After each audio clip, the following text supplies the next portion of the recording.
Hey everyone, Georgie here with Ukraine Matters.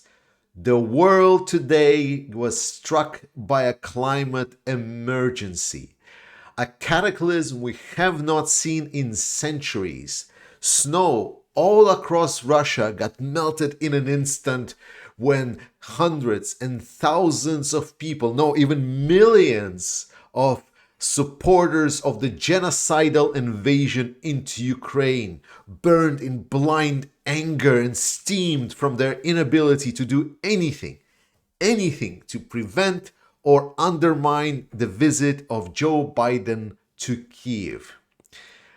Wow, what an understatement that was. Because this is truly a monumental event, and I want us all to remember this date. There is way too much significance with it to list, like to any specifics or try to analyze. It's a glorious event for people that are not within US, because I'm pretty sure everyone that is within US is aware of this. But the president of United States generally does not have the right to dictate his own security policy. There are other people essentially that are taking care of the president's security. So for Biden to come to Kyiv, for the president of the United States to come to Kyiv, and then essentially a country at war against a country that supposedly is like targeting and saying we're fighting US. US is number one. So it's not impossible that they would have agents or anything else that could harm Joe Biden. It's such a significant security risk. Despite all of that, Joe Biden arrived to Kyiv. Now, this has many implications. The most important one was something that we've discussed around the time when the discussion started in January around supplying of IFVs to Ukraine. At that moment, I stated that it was the breaking of the understanding of what the Western powers see as support for Ukraine. What is the outcome? And the visit of Joe Biden is pretty much a significant statement. It's a statement not only to the Ukrainians that are so much looking for support from the West. And don't get me wrong, obviously Ukrainians are reading every single one of your comments. Ukrainians are reading every single one of the comments, but they are also trying to witness something, it's like, is the West, like, because we've heard a lot of speeches during the Munich conference, and I'm going to cover it in the next map update, so stay tuned for that. But we have heard during the Munich conference a lot of different statements. And for example, there are still some politicians that are still suggesting some kind of negotiations with Putin. I'm not going to point fingers, but there is still some kind of understanding that the Putin regime might stay in power after the war is over.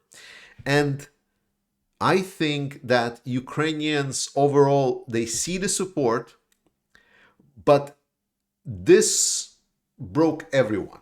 Like every single person of Ukrainian origin that I've talked to, the visit of Joe Biden to Kyiv is an immense occasion. It's completely underscores that US is there to stay. And more importantly, the significance, which is like what I started with, just how much it spites the Russian warmongering crowd. Because these guys, for them, they were waiting, what will the Putin say now?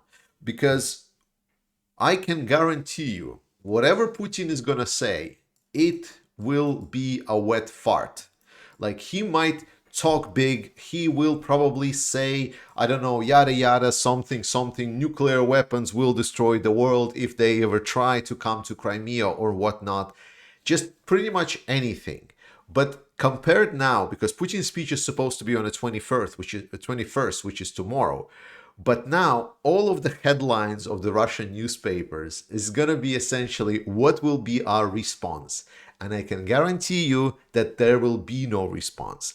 This completely ruined any kind of, how do you say, any kind of good feeling that Russians had. And it's a wonderful, wonderful feeling that a lot of these genocidal type folks get what they deserve, like to eat themselves up.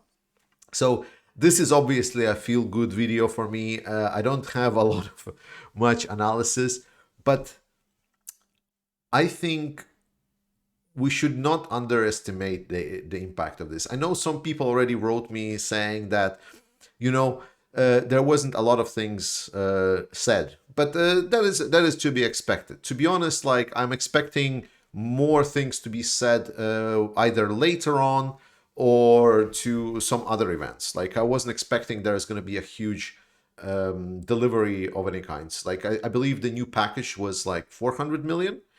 I know that there is supposed to be like a 10 billion package. There were rumors, but as it turns out, it's not going to be a military package. It's more going to be like a package to support Ukraine generally, which is also required. Don't get me wrong. It's just the weapons package I was really hoping that Ukraine will receive faster. But overall, we're getting pictures of Ukrainians already training on Bradleys. We're getting pictures of Ukrainians training on other Western vehicles. And the visit of Joe Biden says only one specific thing. Ukraine will receive everything. It will receive every single weapon and every single resource that it needs to defeat Russia. Russia will not ever, ever, ever step foot in Kyiv, and every single Russian will be removed from the territory of Ukraine. But for now, I wish you all a pleasant day. Enjoy the moment. I want you to go maybe on Twitter or other social media or the comment section or on under other videos. I know my moderators will not let any trolls live, and just feel how much copium, how much burning hate, burning inability to do anything that these pro-war folks have. And it is wonderful. Enjoy your day. I'll see you guys next time. Slava Ukraini!